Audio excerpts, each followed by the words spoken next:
Abogado Benji Espinosa, vocero al parecer también, ha dicho que el presidente no va a ir a la sede de la Fiscalía a formar parte de esta diligencia en la que se debería tomar la declaración del presidente.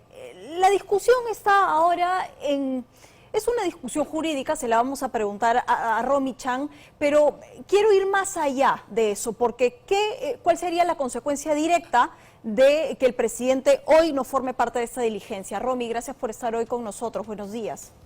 Buenos días, gracias por la invitación. Bueno, definitivamente el presidente está en la obligación de acudir a la Fiscalía de la Nación para dar su manifestación, porque hay una distinción que se hace en términos jurídicos, que es la de investigado, o sea, imputado, y la de testigo. Y la de testigo, así es. Este famoso artículo 168 que el abogado menciona, ¿no?, que indica, faculta que el presidente reciba a la Fiscalía de la Nación en Palacio y que él no tenga que ir al Ministerio Público a dar su declaración, es un artículo que no se aplica en este caso porque está previsto para testigos. Y la prueba de eso es que el artículo anterior incluso tiene como nombre de las obligaciones del testigo. Y el anterior a ese está en el capítulo de el testimonio. Sí. Está pensado solo en testigos. Me sorprende, no sé cómo calificarlo, ¿no? Un abogado como el señor Espinosa que parece siempre ceñirse, ¿no?, a la ley y a los artículos y a mencionarlos, que ahora quiere interpretar este artículo fuera de lo que finalmente es una prerrogativa del presidente, pero en una situación procesal totalmente distinta como es la de investigado hoy. ¿Qué pasaría, Romy? Yo leía a Ricardo Elías y él es de la postura de que podría levantarse un acta de inconcurrencia si es que no asiste, aun cuando se deduzcan nulidades y tutelas, que es lo que ha mencionado el señor Benji Espinosa. Y hay algo claro que dice, ¿no? El presidente evaluará si decide librar esta batalla o no. ¿A qué se refiere con librar esa batalla? ¿Cuál sería la consecuencia para el presidente? Bueno, el Código Procesal Penal dispone que cuando un testigo no acude a dar su declaración, incluso se puede obligar a que él vaya a través de su conducción de grado fuerza, es decir, su detención. Con lo cual, yo creo que ya cada vez más se acerca el momento en el que la fiscal va a tener que hacer pública la interpretación que ella tiene respecto de si es posible o no interponer una orden de detención contra el presidente de la República. Y honestamente, yo creo que siendo tan evidente que hay una distinción entre testigo e investigado y que el artículo 168 no se puede interpretar como lo hace el abogado del presidente, Exacto. Lo que realmente está detrás de eso es un temor. Y es un temor a que el presidente pueda quedar detenido. Porque lo cierto es que si la Fiscalía de la Nación interpreta que no existe restricción alguna para poder detener al presidente de la República y pedir, por ejemplo, una detención preliminar o una prisión preventiva, eventualmente podría ocurrir que si él va a dar su declaración a la Fiscalía de la Nación, pueda quedar también detenido. Y sobre eso tenemos casos anteriores, por ejemplo, Keiko Fujimori, ¿no? Ella fue a dar su declaración y quedó detenida. Entonces, yo creo que ese es el real temor. Es una cuestión, y aquí quiero ser un poco más exacta, de interpretación, Romy, porque vamos, que el argumento del señor Espinosa a lo largo de este tiempo es interpretar a su antojo el 117 también. ¿Cuál sería el criterio de la fiscal de la Nación para pedir una detención preliminar? Bueno, ahí sí el problema, o sea, a ver, sobre el artículo 167, sobre eso no hay duda, ¿no? No hay interpretación posible, acá simplemente eso es para testigos, ¿no? Pero sí es cierto que respecto a si al presidente se le puede o no se le puede pedir una medida de restricción, eso es algo que no está establecido en nuestro ordenamiento. Nunca nuestro ordenamiento se ha puesto a pensar sobre qué va a pasar si el presidente comete un montón de delitos. Entonces no hay nada escrito y ahí es donde sí es necesario hacer una interpretación. Y hay dos opciones. Bueno, hay muchas opciones, lamentablemente, ¿no? Pero ¿cómo se zanja el tema? Sí.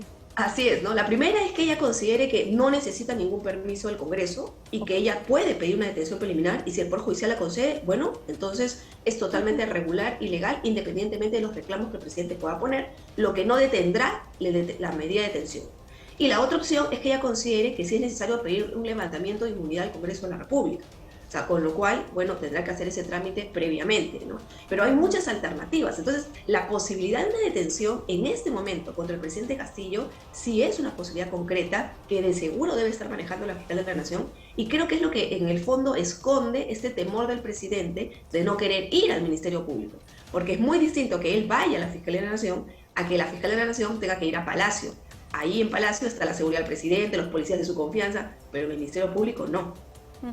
Ahora, hay una cosa que se quiere mover políticamente y no al margen de la ley, y es lo que el presidente declara cuando es interrogado, ¿no? Sus respuestas son bastante cerradas. ¿Esto podría ser una lectura también de querer obstruir a la justicia?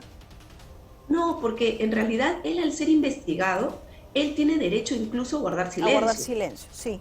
Exacto, y es más, el que él vaya a dar su declaración como investigado a la Fiscalía de la Nación, en verdad simplemente es el llamado de la fiscal para que él haga valer su derecho a la defensa. Si él quiere, finalmente no declara y dice no tengo nada que decir, voy a guardar silencio y no pasa nada con eso. Sí. Pero él está en la obligación de acudir porque él está en condición de investigado, no es un testigo. Quiero preguntarte por un último recurso que ya es, al parecer, la última carta que se jugaría Benji Espinosa y es la tutela de derechos que él está pidiendo a través del Poder Judicial. ¿Cuál es el proceso para hacerlo y si además hay alguna suerte de pronunciamiento de la Fiscalía de la Nación sobre esa tutela? Conociendo ya cuál es el criterio de la Fiscalía con los otros dos recursos de nulidades que ha presentado el doctor Espinosa.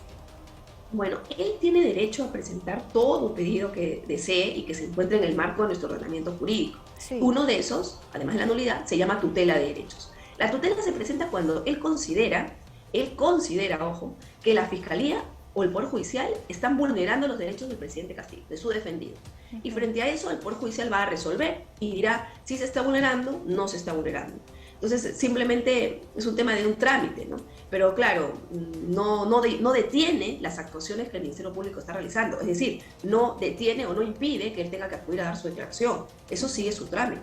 Y es más, posiblemente, como ocurrió con la nulidad, el Poder Judicial desestime este pedido de tutela. Quiero preguntarte por esto que es, claro, la línea de fuego abierto que el presidente ha hecho a través de Twitter contra la Fiscalía de la Nación, desconociendo la autonomía como tal, y ya fue además respaldada por los fiscales supremos. ¿Qué es lo que debería ocurrir que el presidente deba tener claro en este momento en donde no puede tener intromisión directa sobre la justicia? Yo creo que el presidente de la República tiene que recordar que nuestra Constitución plantea dos cosas. Uno, que el Ministerio Público es autónomo y que además es su obligación perseguir la comisión de delitos. Y lo que está haciendo la Fiscalía de la Nación es su trabajo. Si no lo hiciera, incurriría más bien en un delito que es omisión de actos funcionales. Y en segundo lugar, que en el Perú existe algo que se llama separación de poderes. Exacto. Tan importante es él como presidente de la República y líder del Poder Ejecutivo, como lo es también el presidente del Poder Judicial, ¿no? Como líder del Poder Judicial, y la presidenta del Congreso como líder del Congreso. Entonces son tres poderes diferentes y él no puede meterse en el manejo de los otros, tiene que respetarlos. Y eso está expresamente regulado en la Constitución y no es interpretable. Te quiero agradecer, Romy, por haber estado esta mañana con nosotros. Romy Chang, ella es abogada penalista y nos mantenemos aquí al tanto de lo que finalmente será o no un acta de inconcurrencia y lo que pueda devenir en el criterio de la Fiscalía de la Nación de ir un paso más allá, pedir finalmente la detención del presidente. Gracias por estar esta mañana, Romy, con nosotros. Y en paralelo